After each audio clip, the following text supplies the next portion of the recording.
제가 질문 하나 드리고 말씀 시작하겠습니다. 사랑하는 성도 여러분, 여러분은 하나님의 말씀을 읽고 하나님의 말씀을 내 삶에 적용할 때 여러분들 나름의 방식과 기준이 있으실까요? 아니면 혹시 그냥 성경을 읽다가 그때그때 감동 오는 대로 성경을 해석하고 적용하십니까? 제가 말씀 묵상 엄청 강조합니다. 사실 저는 많이 읽는 것보다는 적게 읽더라도 매일매일 큐티하는 게 훨씬 더 중요하다고 믿습니다. 그리고 그 큐티는 적용이 꼭 있어야 됩니다. 내 삶에 말씀이 녹아들지 않으면 사실 그 말씀이 나와 무슨 상관이 있겠습니까? 읽었다만 가지고는 되지 않습니다. 안 읽는 것보다는 낫겠지만 말씀으로 내 삶이 변화받을 수 없다면 우리의 삶에 큰 의미가 없다는 이야기입니다. 그런데 문제는 어떻게 적용하느냐 라는 거죠. 우리가 아무렇게나 적용해도 될까요? 그건 아니잖아요. 뭔가 기준이 있고 뭔가 하나님이 원하시는 합당한 방법이 있지 않을까. 그걸 모르면요. 성경 말씀이라는 게 귀에 걸면 귀걸이가 되고 코에 걸면 코걸이가 되는 경우가 굉장히 많습니다.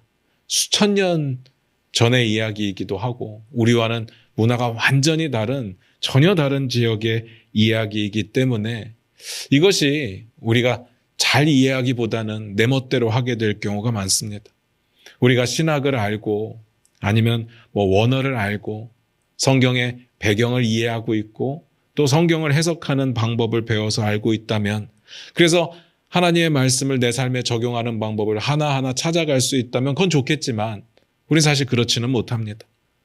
그걸 다 안다고 해도 사실 많은 주의가 필요합니다.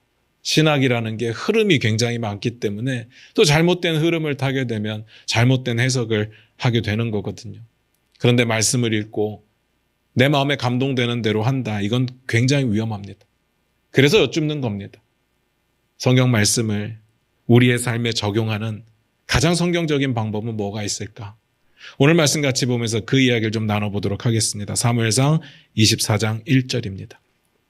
같이 읽겠습니다. 시작. 사울이 블레셋 사람을 쫓다가 돌아오매 어떤 사람이 그에게 말하여 이르되 보소서 다윗이 엔게디 광야에 있더이다 하니.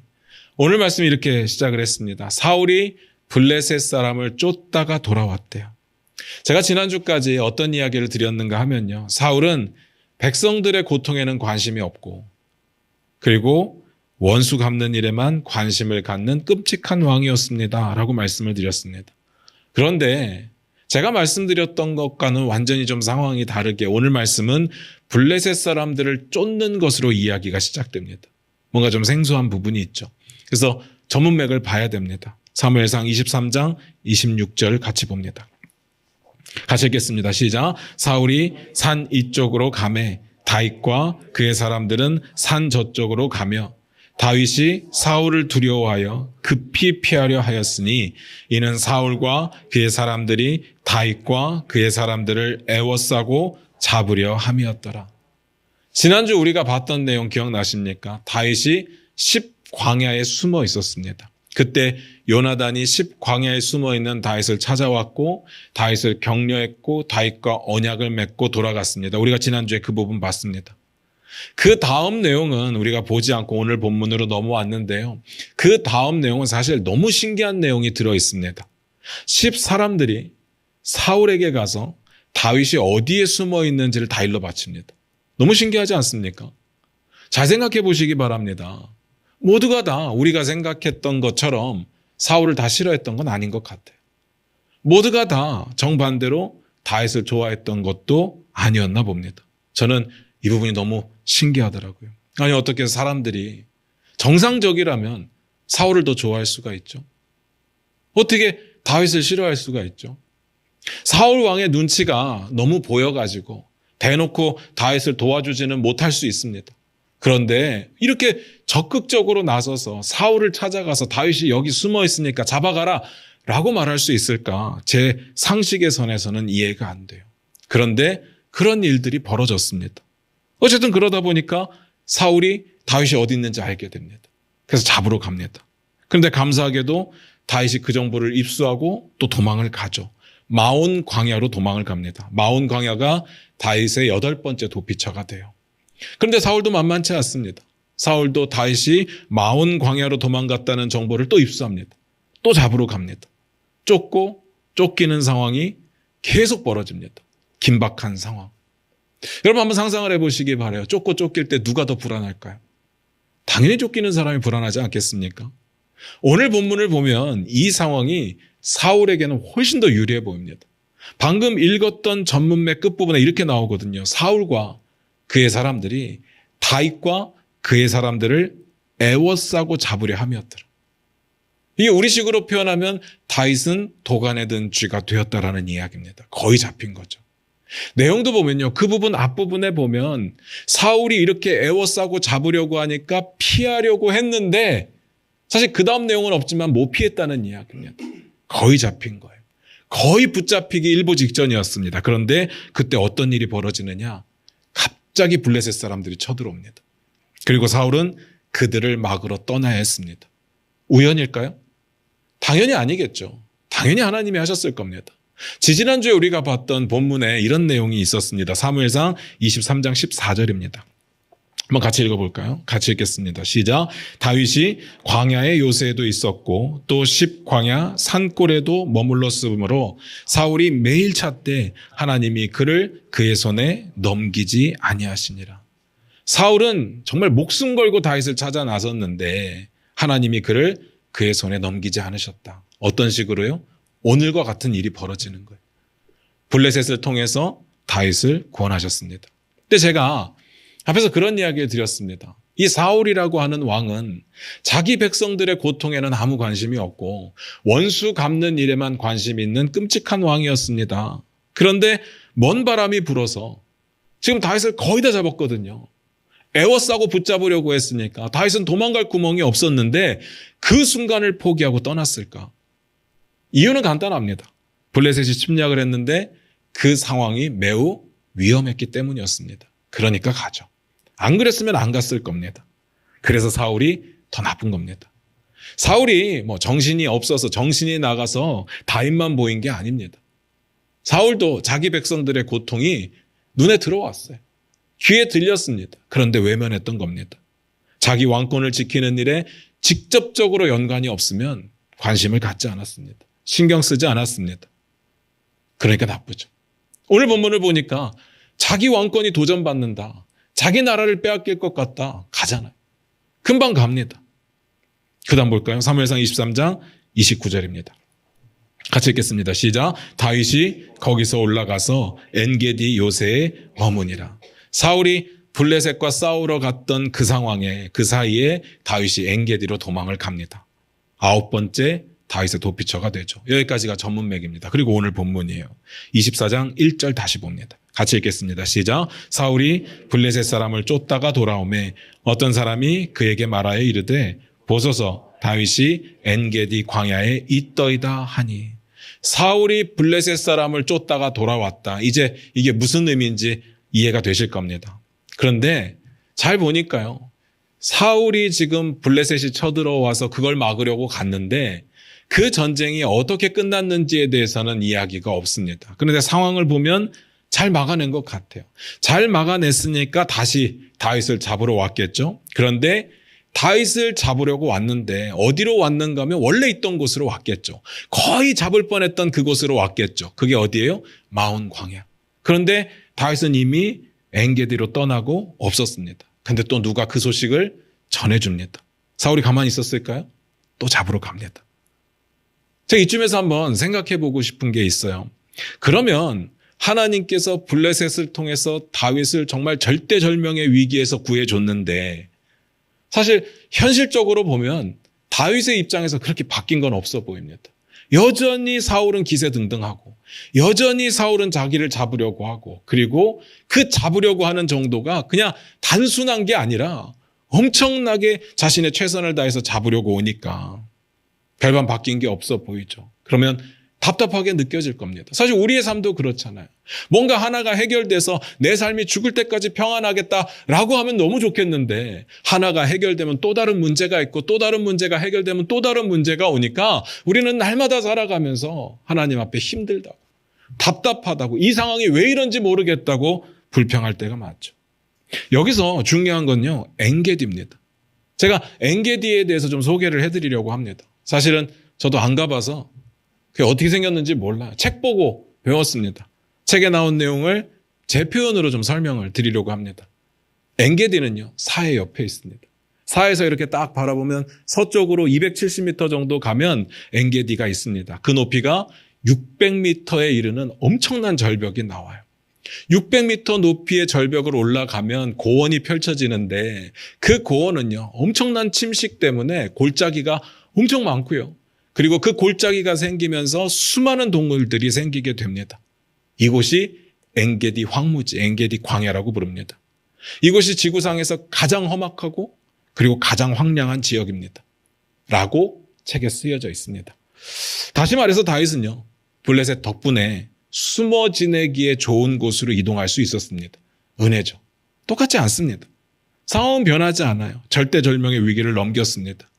거의 잡힐 뻔한 상황이었는데 블레셋 아니었으면, 하나님의 도우심이 아니었으면 나올 방법이 없었습니다. 다윗이 만약에 여전히 마온 광야에 있었고 그리고 사울이 블레셋의 침략이 없이 여전히 에워싸고 있었다면 붙잡혔을 수 있습니다. 근데 하나님의 도우심으로 도망가게 되죠. 그리고 다윗이 엔게디로 옮겼기 때문에 다양한 어려움에서 벗어날 수 있었던 겁니다. 다만 사울의 집요함도 엄청났다는 게 문제인 거죠. 보통은 아니었습니다. 여전히 위협적이었습니다. 그 다음 볼게요. 사무엘상 24장 2절입니다. 같이 읽겠습니다. 시작. 사울이 온 이스라엘에서 택한 사람 3,000명을 거느리고 다윗과 그의 사람들을 찾으러 들염소 바위로 갈새. 들염소 바위는 중요하지 않습니다. 잘 보세요. 사울이 이번에 다윗을 잡으려고 하는데 예전하고는 다르게 그 숫자가 나와 있습니다. 몇 명을 데리고 왔다고요? 3,000명.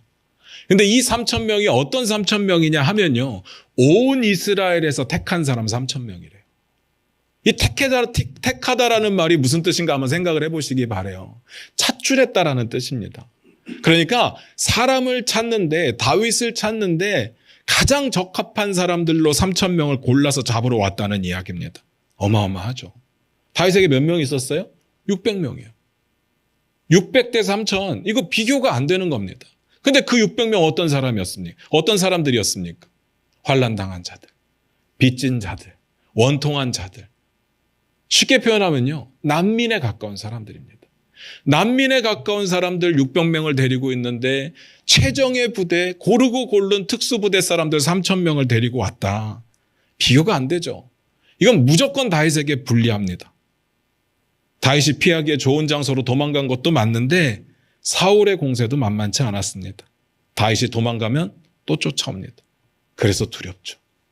여러분 한번 이 상황을 한번 상상을 해보시기 바라요. 이 압박감, 이 긴장감 느껴지시나요? 우리가 이런 상황에 처해보지 않아서 공감은 안 될지라도 우리가 기억은 하셨으면 좋겠습니다. 다윗은 엄청 두려운 상황 가운데 있습니다. 그 다음 볼게요. 사무엘상 24장 2절 3절입니다. 같이 읽겠습니다. 시작. 사울이 온 이스라엘에서 택한 사람 3,000명을 거느리고 다윗과 그의 사람들을 찾으러 들염소 바위로 갈새 길가 양의 우리에 이른즉 굴이 있는지라 사울이 뒤를 보러 들어가니라 다윗과 그의 사람들이 그 굴 깊은 곳에 있더니. 사울이 다윗을 잡으려고 엄청 열심히 돌아다녔습니다. 그러다가 생리현상 때문에 그걸 해결하기 위해서 굴에 들어갑니다. 얼마든지 그럴 수 있는 상황이잖아요. 생리현상을 피해갈 수 있는 사람은 없잖아요. 일반 군인들이야 아무 데나 가서 일을 보면 된다고 치지만 그래도 왕인데 그래도 사람들과는 좀 구별돼서 체면이 있으니까 그 체면을 살리면서 일을 봐야 했을 겁니다. 그래서 굴을 찾았던 거겠죠. 다만 하필이면 그 굴에 재수없게 다윗과 그의 사람들이 숨어 있었던 겁니다. 우리말 성경에는 뒤를 보다라는 말로 번역을 했는데 바로 이전의 성경, 개역 성경에는 발을 가리웠다라는 말로 표현을 했거든요. 사실은 이 원어를 직역하면 그 말이 돼요. 발을 가리웠다. 그런데 이 표현이 우리말로는 쉽게 표현해서 똥 싼다라는 표현입니다. 근데 왕이 똥 싸러 굴에 들어갔다라고 하면 좀 체면이 좀 상하니까 관용적인 표현을 써서 애둘러서 예의를 갖춰주는 거예요. 어쨌든 우연치고는 너무 심한 우연 아닐까. 지금 사울이 무방비 상태로 들어갔는데 다윗과 함께한 군인들이 있었다. 사람들이 있었다. 너무 우연이고 너무 다윗에게 유리한 상황이 갑자기 펼쳐진 거죠. 뭐 그랬다고 해도 우리가 여기에 대해서 반대할 내용은 없지만 저는 그런 상황은 아니었다고 봐요. 지금 이 상황이 어떤 상황인가 하면 오히려 사울이 진짜 다윗을 코앞까지 추격해온 상황입니다. 이굴 저굴 다 뒤졌을 겁니다. 그러다가 이 상황에 와서 지금 사울이 화장실을 간 거거든요.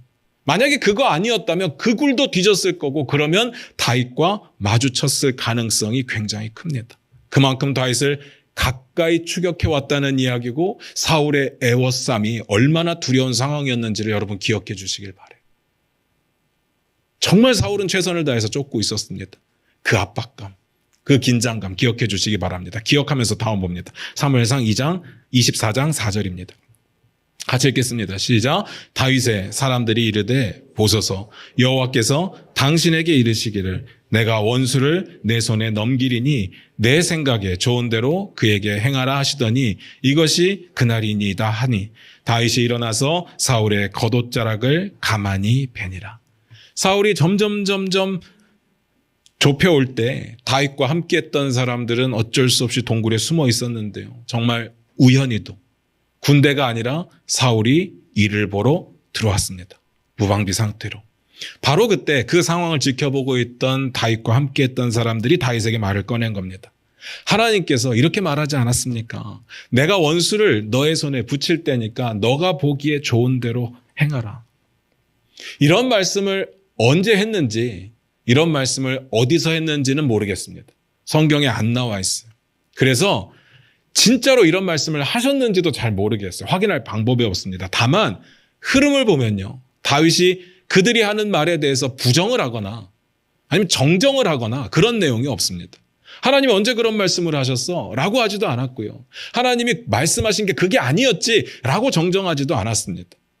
아마 이 내용은요. 다윗과 함께한 사람들이 어느 정도 동의할 수 있는 내용이었던 것 같긴 합니다. 중요한 건 이런 하나님의 메시지에 대해서 우리는 어떻게 적용할 거냐? 이 부분입니다.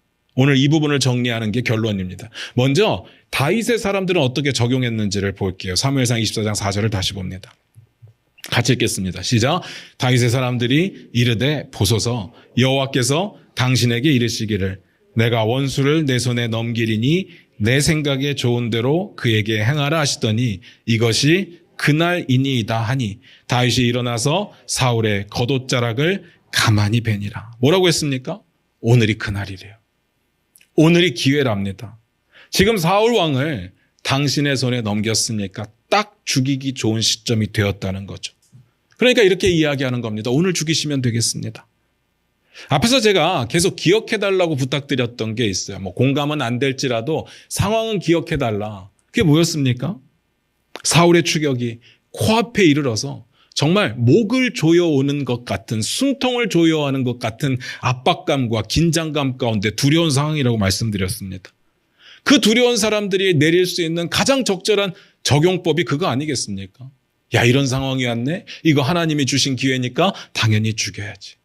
그들은 그렇게 적용을 했어요. 그런데 같은 말씀을 가지고 다윗은 어떻게 받아들였느냐, 어떻게 적용을 했느냐, 일단 사울을 죽이지 않습니다. 그리고 사울의 겉옷 중에서 자락을 살짝 뱁니다. 그 다음에 이렇게 기록되어 있습니다. 사무엘상 24장 5절부터 7절입니다.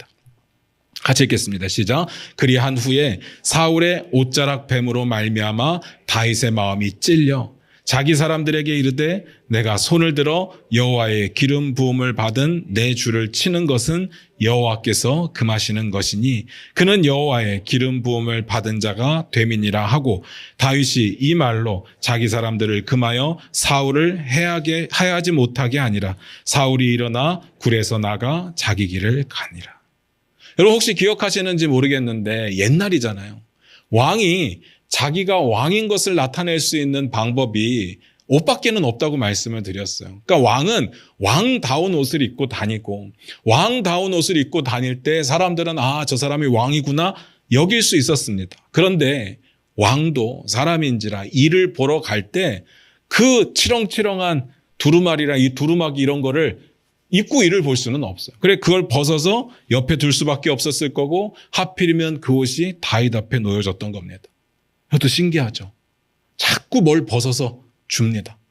처음에 뭘 줬어요? 군장과 군복을 벗어서 줬고요. 다음에는요. 준 건 아닌데 딱히 준 건 아닌데 다윗 있는 앞에서 뻘거벗고 누웠잖아요. 그리고 오늘은 자신의 옷을 벗어서 다윗 앞에 내려놓습니다. 어떤 느낌인지 더 설명드리지 않아도 아시겠죠. 어쨌든 다윗은 그 옷자락을 잘랐습니다. 어떻게 보면 사울을 향한 소심한 복수, 사울을 향한 소심한 도전이었을 것으로 봅니다. 물론 사울을 죽일 수 있음에도 불구하고 안 죽였죠. 그건 대단합니다. 그런데 성경이 뭐라고 이야기를 했는가 하면 다윗이 스스로 마음에 찔렸대요. 이 말이 뭘까를 생각을 해봤어요. 다윗과 함께한 사람들이 그렇게 이야기를 했습니다. 지금이 기회입니다. 지금이 그날입니다. 지금이 하나님이 주신 기회입니다. 지금 죽이시면 됩니다. 하나님께서 당신이 원하는 대로 하라고 하지 않았습니까? 그 말을 듣고 일어나서 사울의 옷자락을 벤 거거든요. 그러니까 다윗이 사울을 죽일 수는 없었지만 뭔가는 하고 싶었던 것 같아요. 뭘 하고 싶었을까요? 상상하는 건 어렵지 않겠죠. 죽일 수는 없겠지만 뭔가 위력을 가해서 해치고 싶었던 마음은 있었던 것 같습니다. 아니면 겁이라도 주고 싶었겠죠. 그렇지만 하나님의 허락이 없으니까 죽이지는 못했습니다. 대신에 뭘 했느냐? 내가 죽일 수 있었다. 내가 너를 죽일 수 있는 기회가 있었다. 내가 널 살려준 거야. 라는 티를 내는 거죠. 이 부분이 마음에 찔렸던 겁니다. 그리고 다윗이 이렇게 말을 합니다. 여호와의 기름 부음 받은 자를 치는 것은 하나님께서 금하신 것이다. 찔려서 이렇게 생각을 한 거예요. 이것 때문에 못했습니다. 그런데 이 구절 잘 보셔야 돼요. 방금 제가 뭐라고 말씀드렸는가 하면 여호와의 기름 부음 받은 자를 치는 것은 하나님께서 금하신 거다. 이렇게 말씀을 드렸는데 성경에는 그렇게 나와 있지 않고 기름 부음 받은 내 주라고 되어 있습니다. 다윗은요, 여전히 사울을 자기 주라고 표현하고 있어요. 이유는요, 하나님께서 세우신 왕이 여전히 지금도 왕이거든요. 여전히 권력자입니다. 그가 왕인 이상 사울의 권력은 하나님께서 허락하신 상황 가운데 있어요. 하나님께서 사울을 버리셨죠. 그리고 하나님께서 사울을 미워하시죠. 그럼에도 불구하고 그 왕권을 가져가지 않으셨다면 하나님의 섭리 가운데 그는 여전히 왕인 겁니다. 다윗의 적용은 뭔가 하면 하나님의 이 질서를 깨뜨리지 않겠다는 겁니다. 이게 다윗의 적용이었습니다. 완전히 다르죠. 사람들은 사울을 죽이는 게 하나님의 뜻이라고 이야기하고 다윗은 안 죽이는 게 하나님의 뜻이다라고 이야기를 합니다. 같은 말을 가지고 같은 하나님의 말씀을 가지고 어떻게 이렇게 완전히 다른 완전히 180도 다른 이런 적용이 나올 수 있을까? 그래서 조심해야 돼. 그래서 조심해야 됩니다. 다시 볼게요. 사무엘상 24장 4절입니다. 같이 읽겠습니다. 시작. 다윗의 사람들이 이르되 보소서 여호와께서 당신에게 이르시기를 내가 원수를 내 손에 넘기리니 내 생각에 좋은 대로 그에게 행하라 하시더니 이것이 그날이니이다 하니 다윗이 일어나서 사울의 겉옷자락을 가만히 베니라. 이 하나님의 말씀을 진짜로 하셨는지 안 하는지 알 방법은 없지만 다윗이 이 말에 움직인 것을 보면 그리고 다윗이 그 말에 대해서 아니야 틀렸어 아니야 이렇게 말씀하셨어 라고 반대를 하거나 부정을 하거나 정정하지 않은 것을 보면 하나님의 이런 말씀이 있었을 것 같아요. 근데 여기서 뭐가 문제가 되었는가 하면 내 생각에 좋은 대로. 여기서 사람들의 해석이 갈라진 겁니다. 사람들은요 자기 생각에 좋은 거 다윗은요 자기 생각에 좋은 거 이 둘을 선택한 건데 전혀 다른 결과가 나오죠. 옛날 성경에는 내 소견에 선한 대로라고 되어 있습니다. 문제는 여기서 시작되었습니다. 잘 생각하셔야 됩니다. 성경에 이런 말이 나왔어요. 그러면 진짜로 마음대로 해도 된다는 이야기일까요? 우리가 사사기를 볼 때 배웠던 이야기가 있었습니다. 사사기 밑바닥에 흐르고 있는 가장 강력한 주제가 뭐라고 했습니까? 사사기 마지막 구절 한번 읽어볼까요? 사사기 21장 25절입니다. 우리 화면 보시면서 같이 읽을게요. 같이 읽겠습니다. 시작. 그때 이스라엘에 왕이 없으므로 사람이 각기 자기의 소견에 오른 대로 행하였더라. 이 사사시대의 가장 추악한 현실을 묘사한 내용이에요. 각기 자기 소견에 옳은 대로 행했대요. 그게 무슨 말이에요? 그게 다 죄였다는 이야기입니다. 그게 사사시대의 현실이었어요. 아니, 옳은 대로 행하는 게 왜 죄예요? 문제는 자기 생각에 선한 대로, 자기 생각에 옳은 대로 행하니까 그게 죄인 겁니다. 잘 생각하셔야 됩니다. 다윗이 원했던 건 뭡니까? 하나님의 뜻이 이루어지는 거. 그래서 죽일 수가 없었습니다. 하나님의 뜻이 허락되지 않았기 때문에. 다윗의 사람들이 원하는 건 뭐예요? 자기들이 죽음의 위협에서 벗어나는 거. 그래서 빨리 사울이 사라져 주는 거. 뭔 차이가 있는지 아시겠습니까? 좀 더 설명을 드려볼까요? 다윗이 지금 왜 이렇게 위험한 상황 가운데 있습니까? 다윗이 왜 지금 이렇게 도피를 다녀요? 다윗이 힘이 없습니까? 뭐가 없습니까? 다윗은 정말 엄청 전쟁을 잘하는 사람이거든요. 골리앗하고 싸워서도 이겼던 사람이고 가는 곳곳마다 지혜롭게 해서 전쟁을 이끌었던 사람인데 지금은 왜 이렇게 도망자의 신세가 되었을까? 하나님의 뜻 때문이었습니다. 하나님의 뜻이 있기 때문에 사울을 대적하지 않고 도피 생활을 선택했던 거예요. 하나님의 뜻이 있기 때문에 자존심 다 내려놓고 이방인이었던 가드의 왕 앞에서 미친 척을 했던 겁니다. 자존심 상하지만 하나님의 뜻이 있기 때문에 살아남아야 했던 거예요. 하나님의 뜻이 있기 때문에 잘 도망갔다가 좋은 장소 찾았다가 다시 유다 땅으로 돌아와서 위험한 상황에 처했습니다. 하나님의 뜻이 있기 때문에 눈앞에 자기를 죽이려고 하던 사울이 무방비 상태로 있는데도 불구하고 못 죽이죠. 하나님의 뜻이 있기 때문에 소심하게 겉옷자락 하나 벤 것도 마음속에 찔림이 있었던 겁니다. 다윗이 원하는 게 뭘까요? 결국은 하나님의 뜻이 이루어지는 거예요. 다윗이 개인적으로 바라는 게 하나도 없다. 그런 이야기는 아닐 겁니다. 그도 힘들고 그도 어렵고 그도 살고 싶고 다 똑같은 마음이 있겠지만 그의 삶에 이루어져야 되는 거. 그가 진실로 원하는 건 하나님의 뜻이 이루어지는 거예요. 그렇다면 사람들이 원하는 건 뭘까요? 그들은 시작부터 달랐잖아요. 왜 다윗을 찾아왔어요? 사울의 폭정을 못 이겨서, 못 견뎌서, 그들이 살고 싶어서 사울을 버리고 다윗을 선택한 것 아닙니까? 다윗이 도망다니는 것하고는 차원이 달랐습니다. 그들은 그냥 힘든 거예요. 그냥 견디지 못한 거예요. 여기에 하나님의 뜻을 찾았다는 내용은 전혀 찾아볼 수가 없습니다. 그리고 가장 결정적인 거. 하나님께서 분명히 다윗에게 말씀하시잖아요. 그 일날을 가서 구원해내라. 반대합니다. 아니, 하나님의 뜻이 분명히 주어지는데 반대예요. 물론 이유는 있죠. 살고 싶어서. 자기들 군인 아니니까. 지금 블레셋이 그냥 있어도 두려운데 우리가 블레셋과 맞서서 싸운다는 거 이해가 안 가는 부분이에요. 살고 싶어요. 살고 싶은 건 죄가 아니에요. 그런데 그 살고 싶은 욕망이 하나님의 뜻을 반대할 때는 생각해 봐야 되는 거죠. 잘 생각하셔야 됩니다. 여기에 하나님의 뜻을 이루고자 하는 게 뭐가 있어요? 아무것도 없습니다. 그렇게 해놓고선 그런 사람들이 이제 와서 자기에게 유리한 상황이 펼쳐지니까 이게 하나님의 뜻이래요. 지금이 하나님의 때래요. 그 말을 누가 믿겠습니까? 얼마 전에 제가 라디오를 듣는데 어떤 스님이 나와서 이런 말씀을 하세요. 라디오에 보면요, 스님하고 신부님하고 나와서 이렇게 님과 함께라는 뭐 이런 걸 해요. 목사님은 왜 안 나오는지 제가 잘 모르겠는데 하여튼 해요. 근데 스님이 이런 말씀을 하시더라고요. 사람들은 자기가 원하는 걸 정해놓고 자기가 믿는 신이 그걸 해주기를 바란대. 자기가 원하는 게 자기가 믿는 신의 뜻이 되기를 원한다는 거예요. 제가 그 이야기를 딱 듣는데 모든 사람들이 이렇구나. 모든 종교를 가진 사람들이 다 똑같구나. 우리가 그런 게 너무 창피하다라는 생각이 든 거예요. 우린 좀 달랐어야 되는데.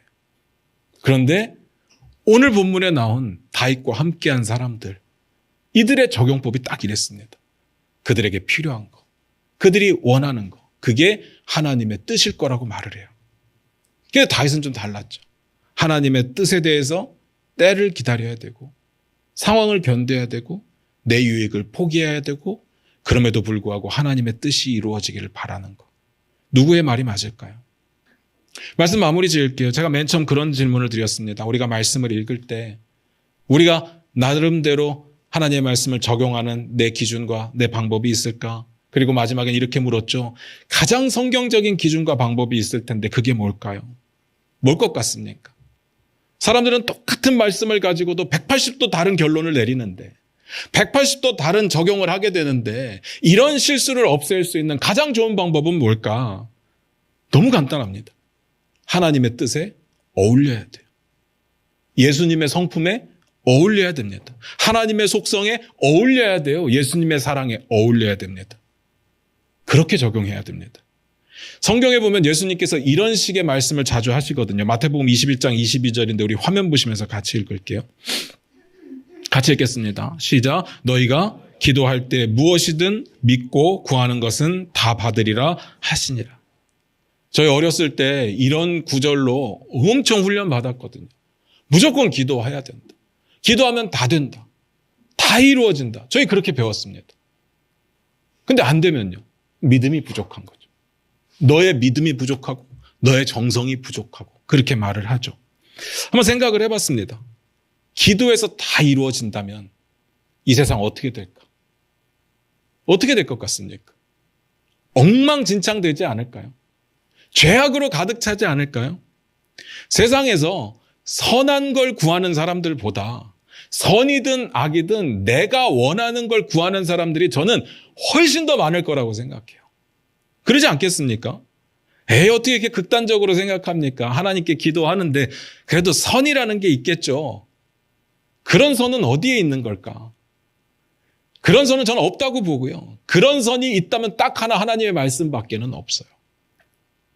우리가 기도할 때 예수님의 이름으로 기도합니다. 왜 그렇게 하는 거예요?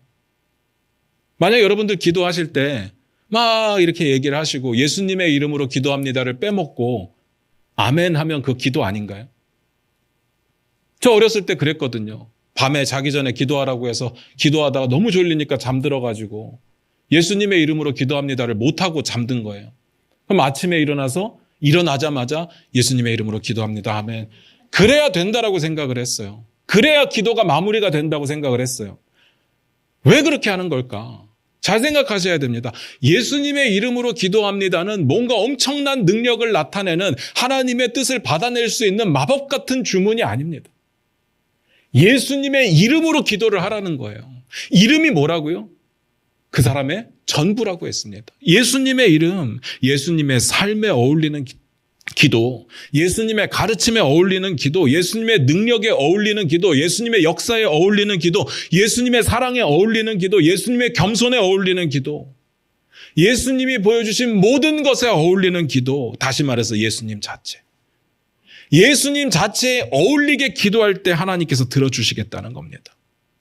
하나님의 뜻에 합당한 기도, 예수님의 뜻에 합당한 기도, 예수님의 사랑을 닮은 기도를 우리 보고 하라고 하신 거고 그러면 이루어 주시겠다. 근데 사실은요, 우리가 기도해서 응답을 못 받는 이유는 내가 원하는 걸 받지 못하는 거지 하나님의 뜻이 안 이루어지는 건 아니거든요. 말씀의 적용도 저는 마찬가지라고 생각합니다. 하나님의 뜻에 어울려야 돼요. 하나님의 통치에서 벗어나면 안 됩니다. 하나님의 질서 안에 있어야 돼요. 그렇게 적용할 때 그 적용이 맞는 적용이 될 겁니다. 다윗이 그렇게 했고요. 다윗의 사람들은 자기들이 원하는 걸 원했죠. 그렇게 하려면 두 가지 유의하셔야 됩니다. 첫 번째, 내게 유리하면 하나님의 뜻이라고 생각하는 습관부터 버리셔야 됩니다. 우리는 너무나도 쉽게 기도하고 상황이 나한테 유리하게 펼쳐지면 그 하나님의 뜻이라고 생각하는 경향이 있어요. 제가 이전 교회에 있을 때 국장을 했기 때문에 면접을 좀 보게 됩니다. 사역자들이 이렇게 지원을 하면 면접을 봐요. 그때는 사역자들이 엄청 많이 지원할 때여서 정말 서류 면접에서 추리고 추려서 괜찮은 사람들만 불러서 이렇게 면접을 봅니다. 제가 기억나는 사람이 하나 있어요. 전도사님이신데 우리가 묻거든요. 이 교회에 지원한 동기가 뭡니까? 이거 뭐 회사에서도 보통 비슷한 질문 하잖아요. 그래서 물었습니다. 이 교회에 지원한 동기가 뭡니까? 그랬더니 그 전도사님의 대답이 기가 막혀요. 하나님의 뜻이래요. 자기가 기도를 해봤는데 하나님의 뜻이 여기 있대요. 근데 사실 저는 이제 그런 말을 하면 이렇게 점수를 많이 안 주는데 다른 분들이 많이 주셔서 붙으셨어요.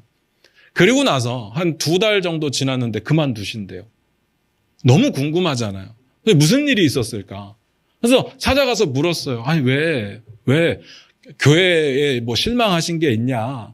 적어도 3년은 다녀봐야 교회에 대해서 가타부타 말할 수 있지 않겠냐? 벌써 그만두는 건 좀 너무 이른 성급한 결정인 것 같습니다. 왜 그만두십니까? 라고 했더니 뭐라고 대답하는 줄 아세요? 하나님의 뜻이래요. 하나님의 뜻이 거기에 있대요. 사람들은요, 자기 편한 대로 하나님의 뜻을 갖다 붙인다고요. 물론 나에게 불리한 상황이 하나님의 뜻이라는 이야기는 아니에요.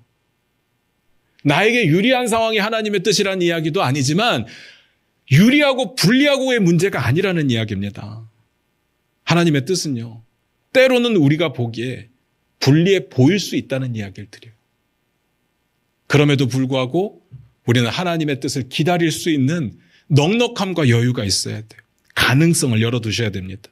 그러나 두 번째, 하나님의 뜻대로 하는 게 가장 선하고 좋은 것이라는 생각을 하셔야 됩니다. 눈앞의 상황으로 계산하시면 안 돼요. 오늘 이야기를 보면서 그런 생각이 들었습니다. 만약에 오늘 다윗이 사울을 죽였다면, 사울도 똑같이 생각하고 야, 이거 하나님이 주신 기회네, 빨리 죽여서 빨리 이 위험에서 벗어나야지 하고 죽였다면 어떤 일이 벌어졌을까요? 다윗은 뭘 얻을 수 있을 거고 뭘 잃게 될까요? 한번 상상을 해보시기 바랍니다.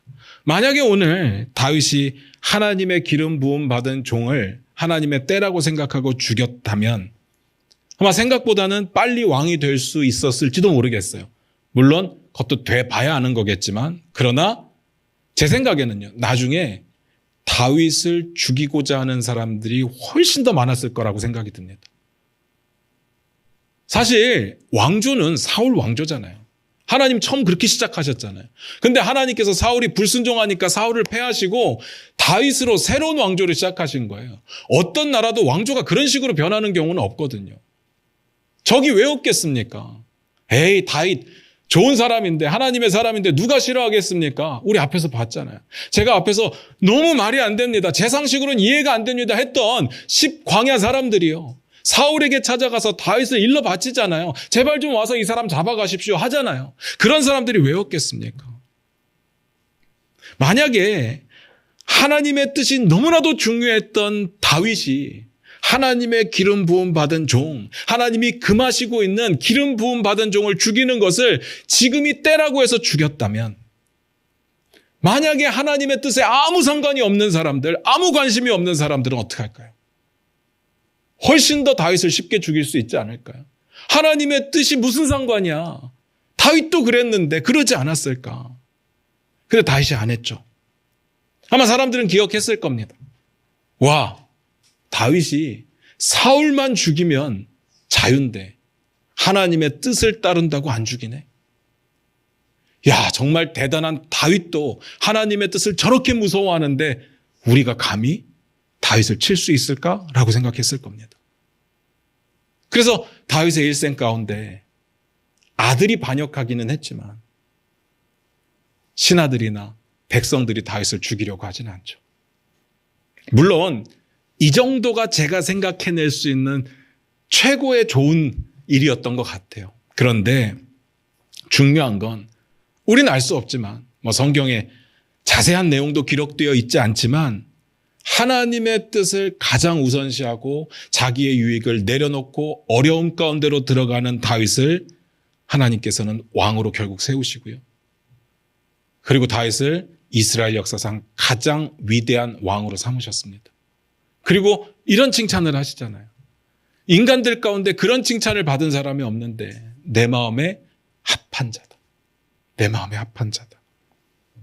다윗이 그렇게 될 걸 알고 순종했을까요? 전 그러지는 않았다고 생각해요. 다만 하나님을 신뢰했던 거죠. 하나님을 따르는 것이, 하나님께 순종하는 것이 내가 지금 앞에 이익을 놓칠지라도, 내가 지금 당장의 위험한 상황에 빠질지라도 그게 가장 선이다라고 생각했을 겁니다. 하나님의 말씀을 우리의 삶에 적용할 때 하나님의 뜻에 어울리게 적용하시기를 부탁드려요. 하나님의 성품에, 하나님의 때에, 하나님의 통치 질서에 어울리게. 그런데 그렇게 하려면 하나님을 알아야죠. 하나님을 알아야 하나님께 어울리는 결정을 하지 않겠습니까? 어떻게 할 수 있을까? 선택을 하기 전에, 결정을 하기 전에, 적용을 하기 전에 말씀을 많이 보셔야 됩니다. 많이 읽는 것보다 적게 읽더라도 그것을 내 걸로 만드는 노력과 결단이 필요합니다. 오래된 부부들 이야기를 들어보면요, 눈빛만 봐도 내 남편이 뭘 원하는지, 내 아내가 뭘 불편해하는지 안다고 하더라고요. 저도 이제 결혼한 지가 20몇 년 되니까 제 아내의 표정만 봐도 뭘 싫어하는지 대충은 알 것 같습니다. 그래서 아내도 마찬가지고요. 그래서 우리 청년들하고 막 게임할 때 저는 아내하고는 절대 안 합니다. 아내는 다 알아요. 표정만 봐도 제가 거짓말을 하는지 아니면 저게 진심인지 압니다. 20몇 년의 시간 동안에 부딪히고 알아가려는 노력이 있고 위에서 살아보고 그 기간을 거쳐서 알게 되는 거죠. 하나님을 아는 건요, 공부 조금 해갖고 알 수 있는 게 아닙니다. 성경 말씀 조금 외워서 알 수 있는 게 아니에요. 하나님의 말씀을 매일 접하고 하나님께로 매일 다가가고 하나님의 말씀을 내 삶 가운데 살아내려고 몸부림치고 노력할 때 조금씩 다가가는 겁니다. 조금씩 알아가는 겁니다. 그래야 우리가 하나님께 어울리는 적용을 할 수 있죠. 성도 여러분, 그래서 부탁드립니다. 큐티 하셔야 됩니다. 큐티밖에는 우리에게 허락된 방법이 없는 것 같아요. 말씀 읽고 묵상하시고 적용하시는 저와 여러분 되시길 주님의 이름으로 부탁드립니다. 기도하겠습니다.